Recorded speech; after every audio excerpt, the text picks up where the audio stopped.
Clotilde Courreau et Emmanuel Philibert de Savoie, siesti fini. Leur séparation est l'occasion de revenir sur l'histoire de cet incroyable couple formé par l'actrice française et le prince italien en 2001. Un mariage, 2 filles, une relation à distance. Un parcours hors du commun que l'on vous fait revivre en images. Après plus de 2 décennies d'amour, Emmanuel Philibert de Savoie et Clotilde Courreau ont décidé de prendre des voies divergentes. L'actrice française au tempérament de feu et le prince italien ne sont plus ensemble, c'est désormais officiel. Nous sommes séparés depuis 4 ans, a-t-il révélé dans le média italien Corriere della Sera avant d'ajouter « Nous nous entendons très bien, je la respecte et je l'aime, et elle sera toujours la mère de mes filles, qui sont formidables ». Le père de Luisa et Vittoria est également apparu publiquement avec sa nouvelle compagne, Adriana Bascal. Cet ex-Miss vue dans une série qui cartonne était avec lui au Carnaval de Venise ce samedi 1er mars 2025.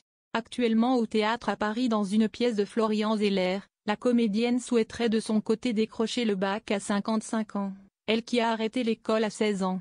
Jeune artiste prometteuse repérée dans Le Petit Criminel en 1990, Clotilde Courreau avait rencontré son époux en 2001 lors d'un événement organisé par le prince Albert de Monaco pour la Croix-Rouge.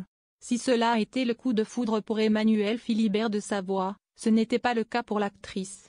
Mais ils ont appris à se connaître et sont tombés amoureux.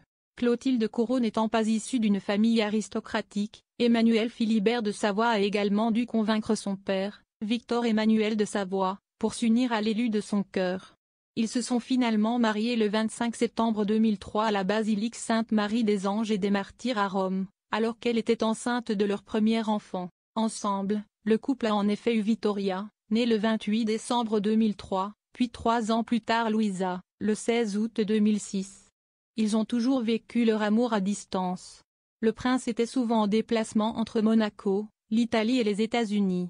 De son côté, l'actrice était la plupart du temps à Paris. Cet arrangement semblait leur convenir, et ils se disaient heureux. On a d'ailleurs pu les voir en décembre 2024 sur une carte de vœux commune avec leurs 2 filles, tous vêtus d'une chemise blanche. La famille est désormais désunie.